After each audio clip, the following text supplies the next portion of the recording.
Question 4, Part A. The probability that Sam attends a certain sport activity is 0.4 and the probability that Betty attends the same sport activity is 0.5. The probability that Sam attends a sport activity, given that Betty does attend, is 0.7. State two basic rules of probability. The two basic rules of probability. One is probability that A union B, that's probability A or B, is equal to the probability of A plus the probability of B minus the probability of A intersect B. And the other is the probability that A intersect B also is equal to the probability of A given B times the probability of B. Part 2. Find the probability that both Sam and Betty attend the sport activity. So here we are asked to find the probability of Sam and Betty. So Sam intersect Betty. Let me call the event for Sam A, the event that Sam attends being A, and the event that Betty attends to be B. So based on the information above, the probability that Sam attends is 0.4. So the probability, I'm using A for Sam, is 0.4, while the probability that Betty attends is 0.5. So I'm using B for Betty. So the probability of B is 0.5. And we are told the probability that Sam attends the sport activity, given that Betty attends. So that's a conditional probability here. There's a probability that Sam attends, and I'm using A for Sam, given that Betty attends. So probably that Sam given Betty is equal to 0.7. And in part 2 here, we are asked to find the probability that both Sam and Betty attend. So we are asked to find the probability of A intersect B. And which one of these can we use? I guess we can use it, the second one. So the probability A given B times the probability of B. So the probability of A given B, we know it's equal to A given B, 0.7. And the probability that Betty attends, that's the probability of B, is 0.5. So 0.7 times 0.5, that's 0.35. So the probability that both Sam and Betty attend, same as probability A intersect B, is 0.35. Find the probability that Betty attends the sport activity, given that Sam does. So remember, we're using B for Betty, A for Sam. So we also find the probability that Betty attends, given that we know that Sam attends also.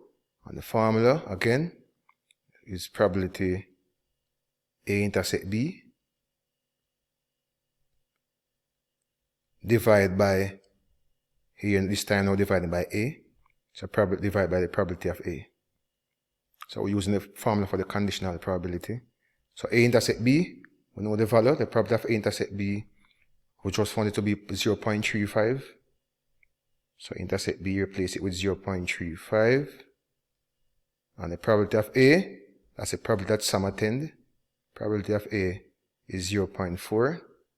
So replace the probability of A with 0.4. So a solution is 0.35 divided by 0.4. And that's 0.875. And the final, find the probability that either Sam or Betty attends the sport activity. So that's A or B. So the probability that either sum or both, so this probability that's A union B. So for either or, we use the union sign. Right? So that's probability of A plus the probability of B minus the probability of A and B. Notice as A intersect B. So the probability of A, we had that was 0.4 plus the probability of B. The probability of B was 0.5. The probability that Betty attend is 0.5 minus the probability of A intersect B was 0.35. So 0.4 and 0.5, that's 0.9. Take away 0.35, so 0.55 is our final answer. So we're on to part B of question 4. It is known that the probability that a patient treated with a certain drug will recover from a certain disease is 0.85. So that there's a probability of 0.85 of recovering if the patient should take this drug, and the patient reactions to the drug are independent of each other. Consider a random sample of 200 patients treated with this recent drug. Determine the expected number of patients in the sample who will recover. So expected number, we know is NP, where N is the number of patients. We are told that 200 patients, and the probability that each of them recovering is 0.85. So the expected number that will recover is 200 times 0.85, and that will give us 170. So if 200 persons take the drug, we expect 170 of them to recover. Next, determine the variance of the number of patients in the sample who will not recover. So who will not recover? So the probability of not recovering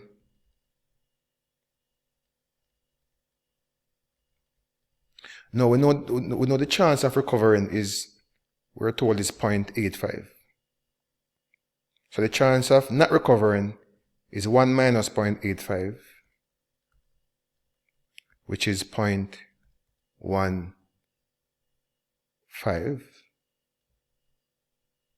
So the variance, the formula for variance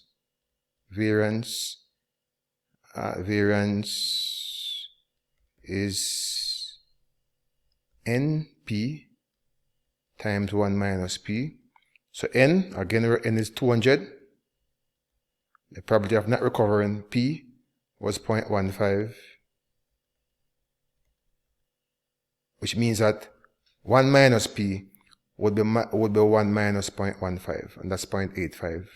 So the variance is 200 times 0.15 times 0.85, and I'm getting 25.5.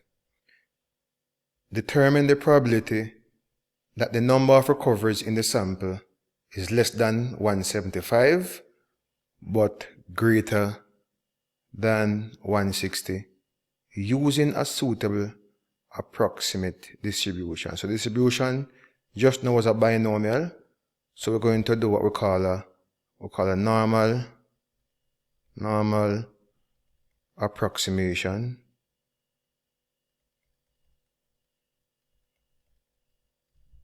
to the binomial.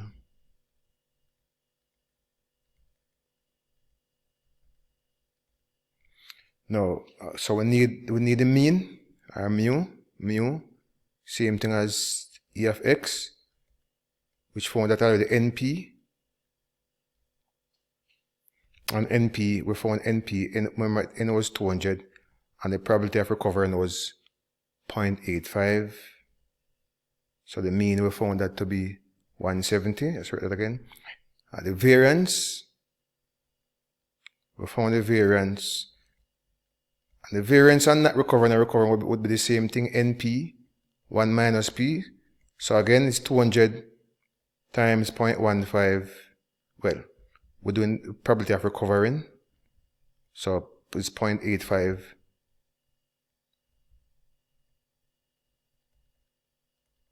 times 0.15, and again we found it to be 25.5.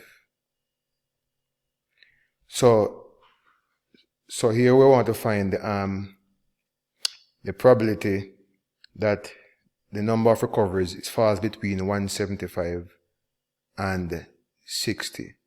Alright, so we can let x represent the number of recoveries. So let x represent the number of recoveries. So we want to find the probability that x falls between 160. Well, x is less than 175, but greater than 160. So we express it like that. So the first thing we want to do is standardize the scores. Alright, and remember let's standardize the scores now. So we're using the Z formula. Remember the Z formula for the normal distribution. X minus mu over the standard deviation, which is sigma. So the standard deviation, by the way, the standard deviation is the square root of the variance. So the standard deviation, we're going to need the value. So the standard deviation is the square root of the variance, the square root of 25.5, which is 5. If I'm using 2 decimal places, that's 5.05. So standardizing these scores,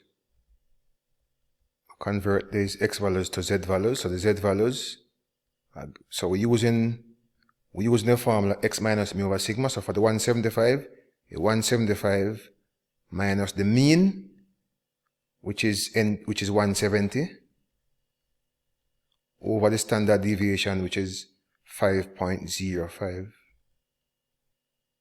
Standardizing the 160, that's 160 minus 170 over the standard deviation, same, 5.05. So we're calculating the value that z fall between. So this is 175, take away 170, that's 5 divided by 5.05. That gives us 1.09. And 160 take away 170, that's negative 10, divided by 5.05, that's negative 2.08. So we need now the probabilities that correspond with z is 1.09 and negative 2.08. Let's go to the table. Okay, so for when z is 1.09, so here's 1.0. 1.09 will take us to here. So when z is 1.09, the corresponding value here is 0.8621. So that's 0.8621 minus when z is negative 2.08. So negative 2.08. So this table does not have negative values. So we look for the positive 2.08.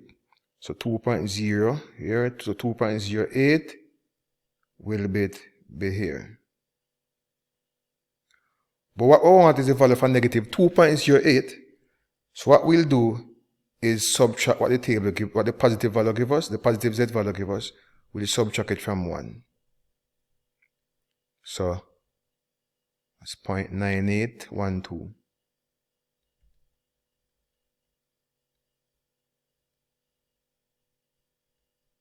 So let's go back to the question and the document. So it's 0.8621. And if I subtract 1 minus 0.9812, you end up with 0.0188. So this works out to 0.0188. Right, so we have 0.8621 minus 0.0188. 0.88. So that gives us 0.8433. So that's our solution. Question 5. The CEO of a light bulb manufacturing company claims that the average light bulb of her company lasts 350 days. The lifetime of light bulbs is known to be normally distributed. A researcher selected a sample of 8 bulbs for testing. The average number of days that the sampled bulbs lasted was 340 days, with a standard deviation of 70 days. State the distribution of a sample mean x bar given the value of its parameters. Alright, so the sampling distribution, so that's what we call a sampling distribution.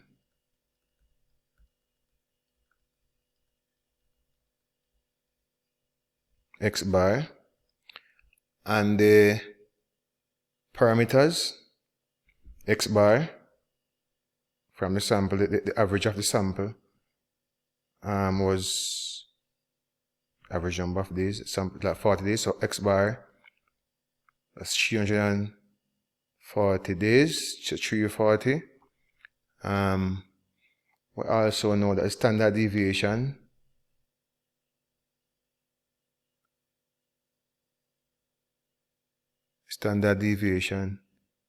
was of the sample, that is 70. Alright, and n, sample size 8. And the mean for the population was 350.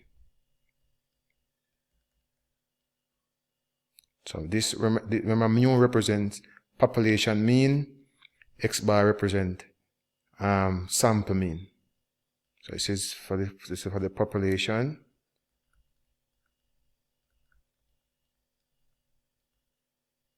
and this is sample mean, x bar sample mean. Part 2, calculate the probability that x bar is greater than 370. So we're using the formula z equal x. For the sample mean is x bar minus mu, the standard deviation divided by the square root of n. So the probability of x bar, the sample mean, is greater than 370 is equal to, so we're going to standardize it using this formula. So what want the probability that z is greater than x bar, which is 370. And remember the population mean. Remember the population mean was 350. So 370 minus 350.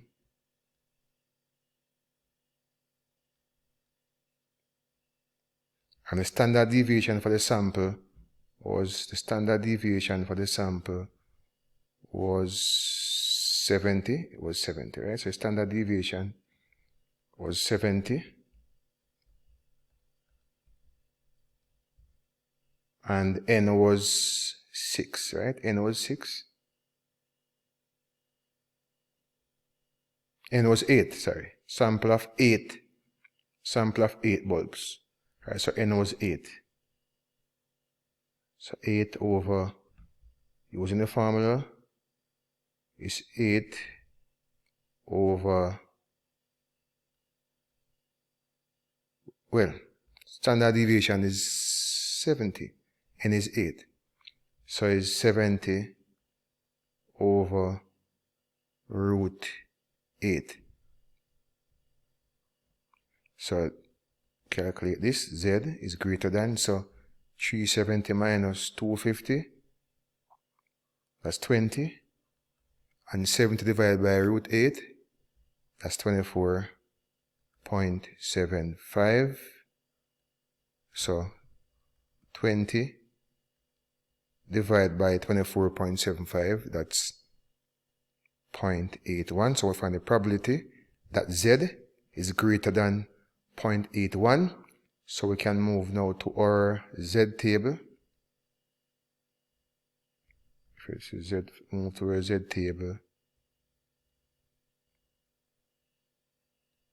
And we look for 0.81. So we look for when Z is 0.81. So the Z value, so 0.8, 0.80, 0.81 is 0.7. So what we need to understand about the table, it gives us a value for Z is less than. Here we are asked to find the probability that Z is greater than. We want to find the probability that Z is greater than 0.81. So this 0.7910 is for when Z is greater than. So what we want is the probability that Z is less than. So is 1 minus whatever the value in the table gives us. Because the value in the table gives us for greater than. So if we want for less than, we subtract the value in the table from 1. So we end up with 0.209 as our solution. We are now at part B of question 5. A sample of 78 packages of oatmeal cookies has a mean mass of 3.8 ounces and a standard deviation of 1.3 ounces. Calculate a 96% confidence interval for the true mean mass of the packages. So the confidence interval, let me abbreviate by confidence interval using CI, and the formula is X bar plus or minus Z over 2 sigma standard deviation over root n. Alright, so the confidence interval in this case, the X bar, which is a sample mean. So the sample mean here is 3.8 ounces. So that's 3.8 plus or minus. Now the Z value, no, it's a 96% confidence interval. Now one way to get the Z value from the table is to add 1 to the 0.9. So remember, 96% is same as 0.96, alright? So we add 1 to 96%, so we add 1 to the 0.96, we get 1.96. And then, so we add 1 to the percent, which is, and we end up with 1.96. We divide by 2, we get 0.98. And to get the Z value, we search for 0.98 in the Z table. Let's search for 0.98 or the closest value to 0.98. So 0.9803 or 0.9, this seems to be closer to 0.98, 0.9798. So either of these could be used. So the corresponding Z value here, if you look at it, is 2.0, and this will come to a 2.05 or 2.06. It shouldn't matter which one you use, but 2.05 seems to be closer. So I'm going to use my Z value as 2.05, that corresponds with 0.98. Alright, so 2.05 times my standard deviation is 1.3, so 1.3, and n is 78. So this will be 3.8 plus or minus, and I'll just work all this in one, go on the calculator, and I'm getting 0.302. So my confidence interval, let's formulate a bracket there. The lower, to get the lower limit, or the upper limit, I'll just add 0.302. So if I add 0.302 to the 3.8, I'm getting 4.102. And if I subtract 0.302 from 3.8, I'm getting 3.498. So we say there's a 96% chance that the true mean of the oatmeal cookies packages fall somewhere in this interval between 3.498 and 4.102 ounces.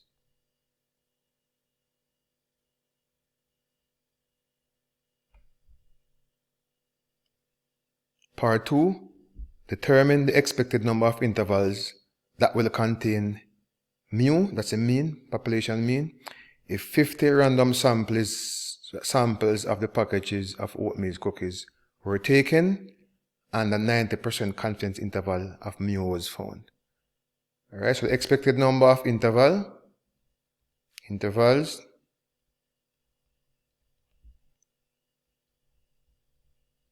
this is straightforward, would be the confidence interval, which is 90%, that's 90 over 100, 0.9, times the amount of samples, 50, so 90 over 100 times 50, that's 0.9 times 50, that's 45. So we expect 45 intervals to contain the true mean of the oatmeal cookies. Part C, the amount of juice from a dispenser has a normal distribution with a mean of 240. So that's a claim. So normal distribution with a mean of 240. A random sample of 10 glasses of juice dispensed from the machine had a mean of 200 milliliters and a standard deviation of 130 milliliters.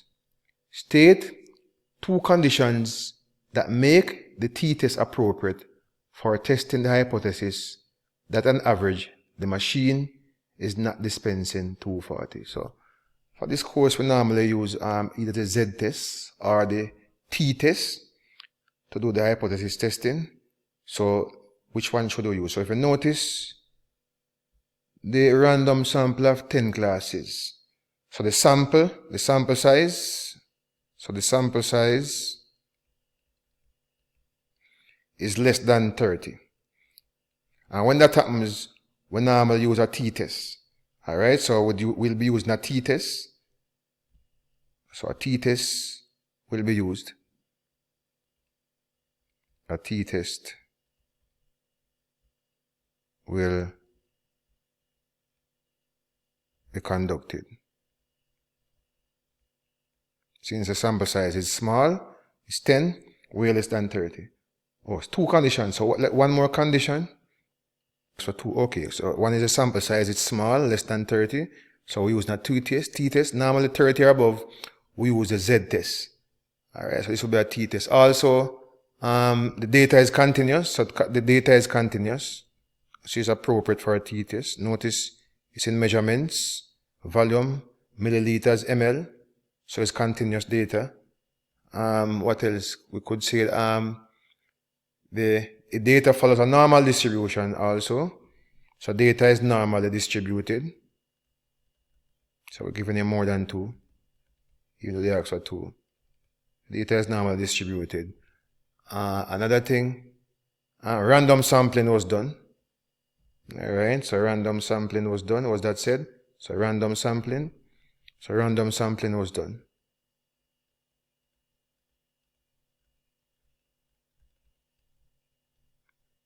And also, is the population mean known? The population standard deviation is known. So the standard deviation, this standard deviation was for the sample. So the population standard deviation is unknown. What we know is the standard deviation for the sample. So the population standard deviation, I'll use SD to abbreviate standard deviation. Population standard deviation is unknown. So those are some of the reasons we'll be using the t-test. And some of them will coincide with using the z-test also. But the main purpose here, reason is, notice the data is continuous. The sample size is small. Alright. So, next part of the question. We are told a test was carried out at the 5% level of significance, stating symbols the appropriate null and alternate hypothesis for the test. Let's look at the question again. Alright, so total amount of juice from a dispenser has a normal distribution of mean, so it's a claim. So normally this is the claim. The juice dispense an average of 240 ml. Alright, so a sample of that from the machine had a mean of that and a standard deviation of that. So is that one tail or two tail? That's what we have to ask our question. Seem to be a two tail test. Alright, so the claim is that the mean is 240. And when the sample was collected, it was actually less than 240. 200. Alright, so let's assume it's a two-tail test. It could be, it's two-tail test, alright? So in terms of the symbols, the null hypothesis, so the null hypothesis, we using the symbol, normally use H subscript O, and we're saying the mean is equal to 240 ml. And the alternate is just the opposite, so the alternate hypothesis is the mean, H subscript A, is actually not 240. So I'm doing a two-tail test, so the mean is not 240 ml. The sample size was 10, so the critical value here. So to get the critical value, we remember the level of significance alpha was 0.055%. So we divide by 2 and we get 0.025 and we subtract 1 minus alpha over 2. Alpha over 2 is 0.025, so 1 minus alpha over 2 is 1 minus 0.025. That's 0.975. So we'll look for 0.975. Here it is. And the sample size was 10. So degree of freedom n minus 1. So 10 minus 1. So the degree of freedom was 9. Is 9. So that's the degree of freedom. Look at where it intersects with 0.975 in the table, since it's a two-tail test. So this will be our critical value, 2.262. So the critical value is T is plus or minus 2.262.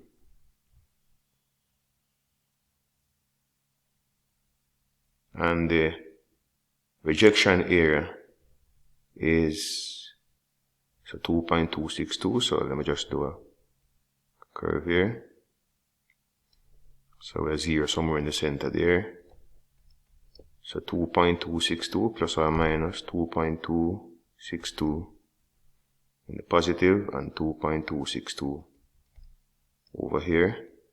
So the rejection area is any area which is greater than 2.262 or less than 2.262. So the rejection area is when T is greater than 2.262 or T is less than minus 2.262.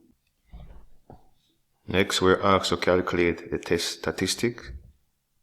And the formula is T is X bar, which is sample mean, minus population mean, over standard deviation for the mean sample, over square root of n. So we make our substitution. Remember that the sample mean was, back up to the top here, the sample mean was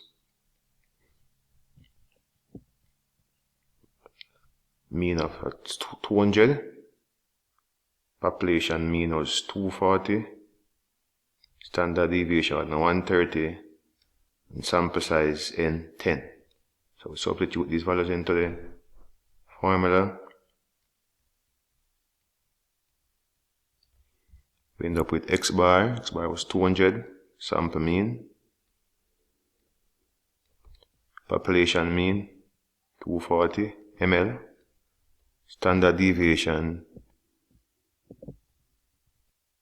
130 divided by root n divided by root 10. So this gives us negative 40, 200 minus 240 upon 130 divided by root 10, that's 41.11, hence t equal negative 0.97. Now the question did not ask us to make a decision as whether to reject or do not reject the null hypothesis. But if we were to do so, since the t value falls outside of the rejection area, so negative 0.97, that's almost negative 1, would be inside, would not be inside the rejection area. So hence, there is not enough evidence to reject the null hypothesis.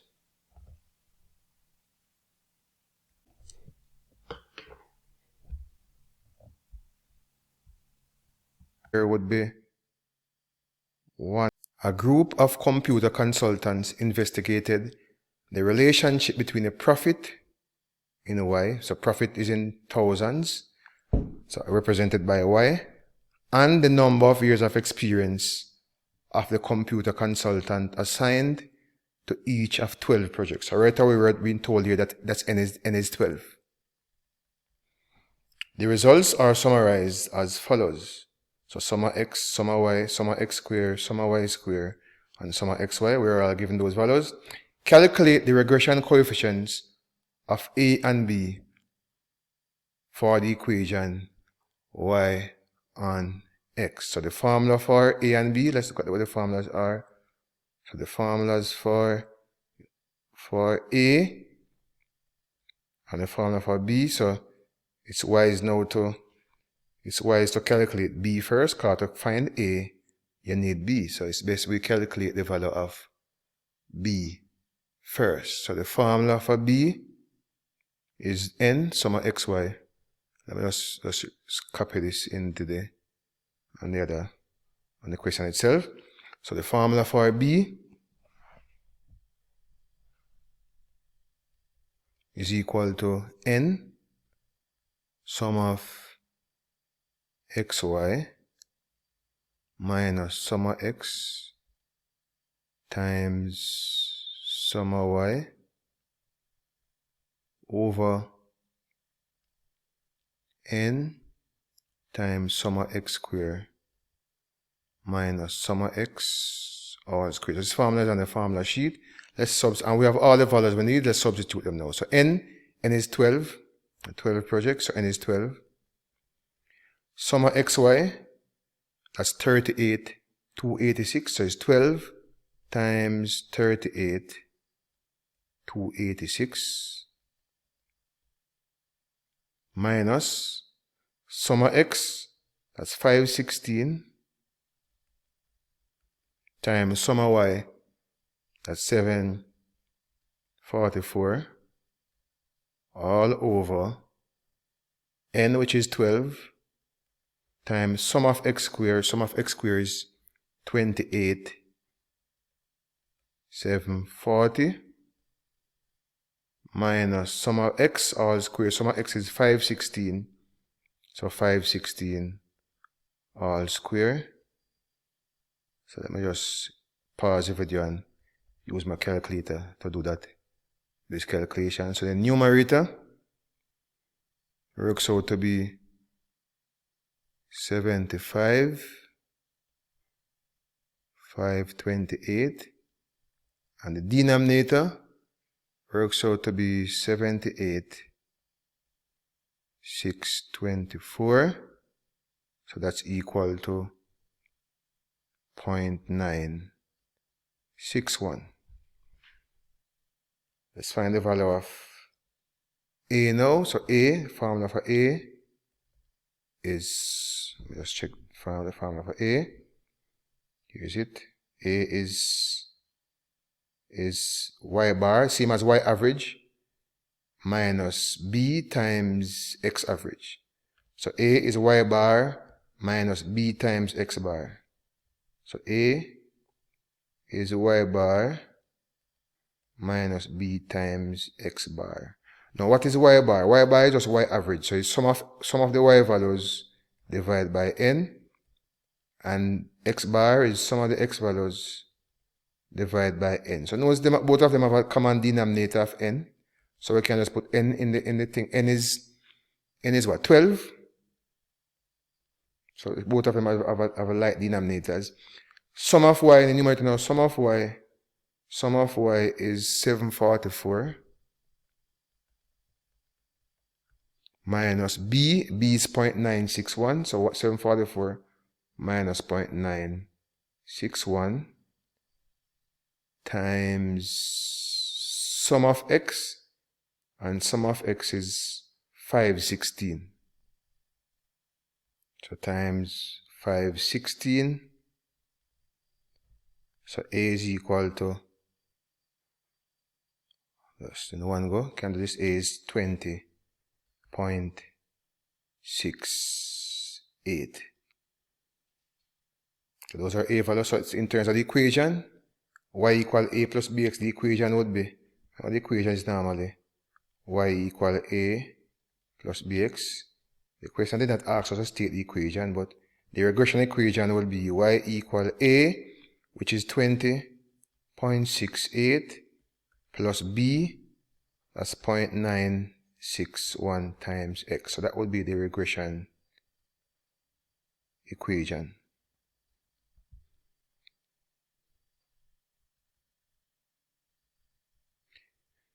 Interpret the value of b. So in the context of the question, remember y represent the profit in thousands and x represent the number of years. So b is really the gradient. So b would give us, so what this is saying is that, and again, y is profit. So b, this figure means that as the number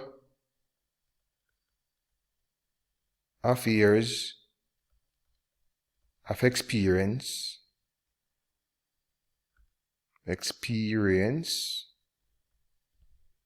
increases by a unit, in this case by a year, the profit will increase by, remember it's in thousands, so it will be 0.961 times 1,000, which is, the profit will increase by $961.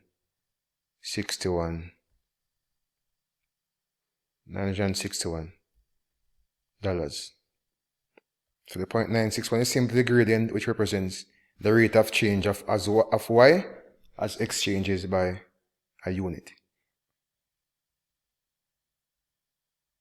State what the regression coefficients a and b represent. So b represents the gradient,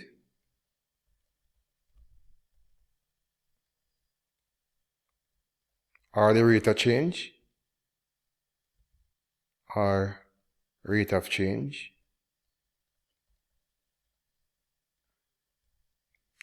Or we could say also represent the slope of the line, the slope of the regression line, slope. That's what the gradient is, the slope of the regression line.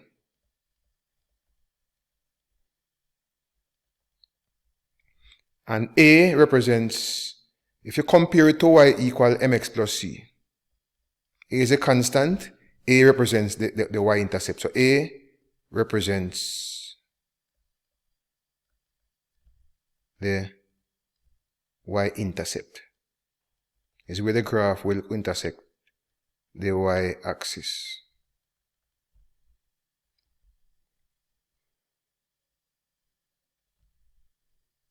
Or we could say in the context of this question, A would be the profit if there's no years of experience. If the years of experience is 0, A would represent whatever the profit is when the consultant have no experience.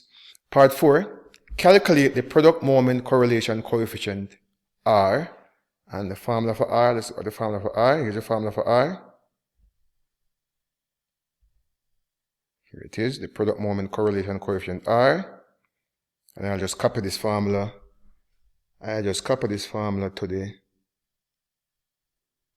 question paper. So I just copy the formula there for R. So we know N was 12 times the sum of XY. Now the sum of XY was 38,286. The sum of X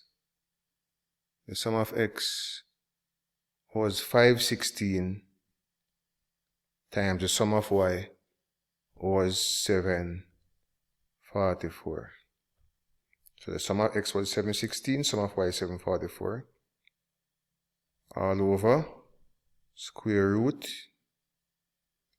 And then in denominator now N times sum of X squared. So the sum of X squared, well, N is 12, right? N is 12. The sum of X squared was 28,740. And the sum of X all square, the sum of X all square, no, the sum of X was 516. So the sum of X all square was 516 all square. And then next N, which is 12, times sum of Y square. And the sum of Y square this time was 52,186. Sum of X square 28,740. So sum of Y square was 52,186.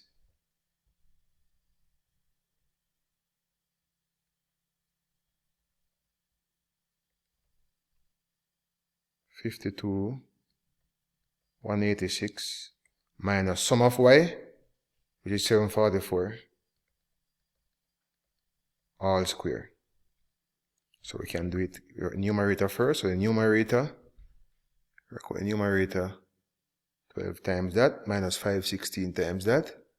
That's 75,528. And the denominator, so square root, the first bracket works out to be 78,624. The second bracket with the Y terms work out to be 72,696.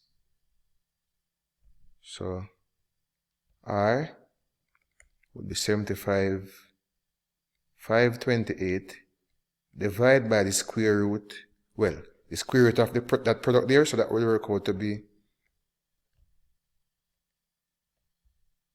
75, the denominator 75,601.92, and divide those, getting from using 3 decimal places 0.999, almost a perfect correlation. It's 1,000 of 1,000 short. Alright, list 3 limitations of a simple correlation analysis. So there are several limitations. One of which is that correlation does not prove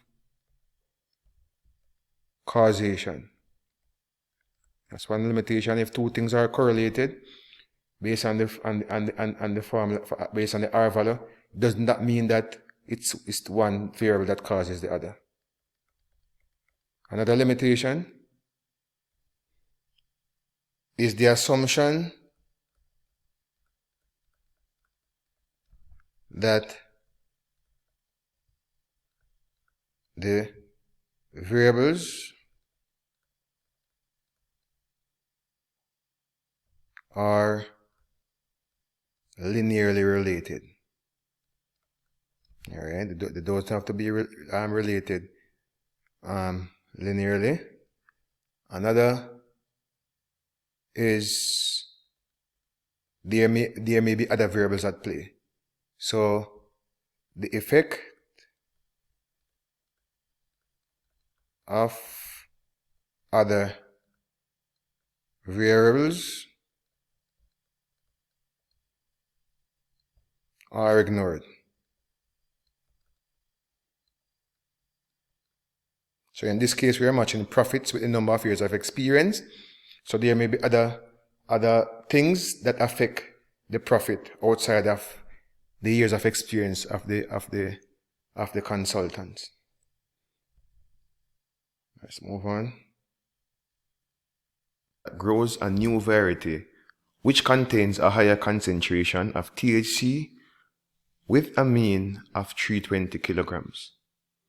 A random sample of 80 marijuana trees of the new variety had a mean of 330 and a standard deviation of 50. You are required to test at the 5% level of significance whether the mean has increased. State in symbols appropriate the null and the alternate hypotheses. So the null, we normally use the H subscript 0 to denote the null, and the alternate H subscript A to denote the alternate. So the null and the alternate. So let's read again. Grows a new variety which contains a higher concentration of THC with a mean of 320. So the mean, the alternate is usually a claim. So the claim is that the concentration of the THC is higher with a mean of 320. So the mean will be greater than 320 kilograms. And this is a claim, that's a claim. And of course, the null is just the opposite. So the null, mu, opposite of greater than is less than or equal to 320. So that's our null and our alternate hypothesis. Determine the critical region. And by the way, it's very important to note that what we have here is actually a one-tail test. So we have a one tail. This is actually a right tail test. Since it's for greater than, the alternate is greater than, so it's a one-tailed, or we say a right-tailed test. Since the alternate is greater than the level of significance, so we need now to find the critical value, and we're using a z-test. I don't know if you notice the sample size is pretty huge, 80. So let's use a z-test. Alright, so let's go to our z-table. So the alpha is 0.05, so 1 minus alpha, since it's a one-tail test, we're not dividing alpha by 2, so it's 1 minus 0.05, that's 0.95. So look for 0.95 in the body, so looking for 0.95 or the closest thing to 0.95 and get the corresponding z value. So 0.95 is here, well, on 0.9495, so these two values seem to be the closest thing equally to 0.95. So if we average them, so if you notice is 1.6, is z value of 1.64, so it's somewhere between 1.64 and a 1.65. So if we average these two values, we'll get 1.645. So the critical value is z equal to 1.645. And since it's a one-tail test, the rejection area would be above the positive, so 1.645 somewhere there, if we have 0 somewhere in the center. So the rejection area is the region above 1.645. So the rejection area, we only using the positive since it's a one-tail test. If it was a lower tail test or a left tail test, we would have used negative. Alright, so this is the critical region. Values greater than 1.645.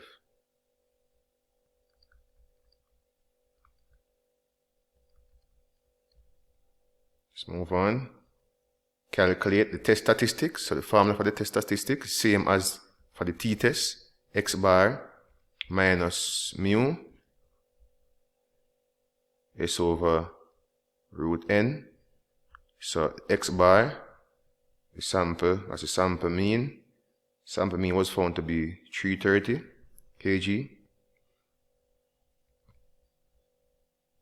Population mean is 320.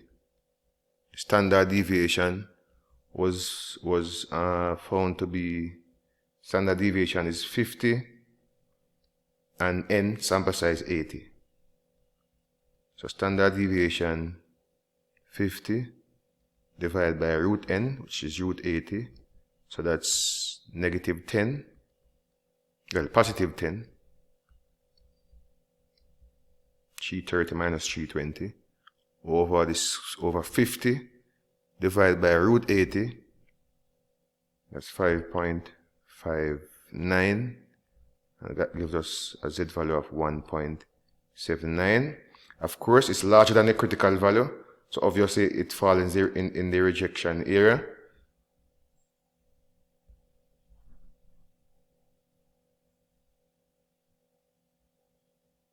So our conclusion would be we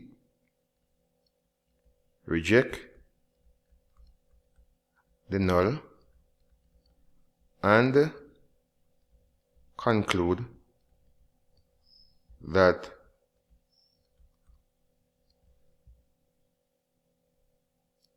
we conclude the claim that the mean is greater than 320. That the mean concentration of THC, that the mean concentration of THC is greater than 320 kg. And the reason, since the test statistic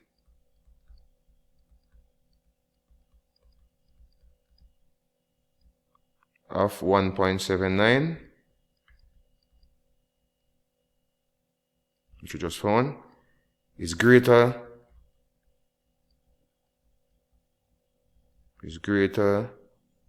than the critical value.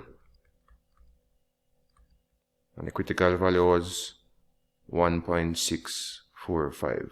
Alright? So 1.79 falls in the what we call the rejection area. Call it rejection area instead of critical region. Call it the rejection region. So rejection region above 1.645. We found the test statistic to be greater than that, 1.79. So hence we reject the null and conclude the alternative.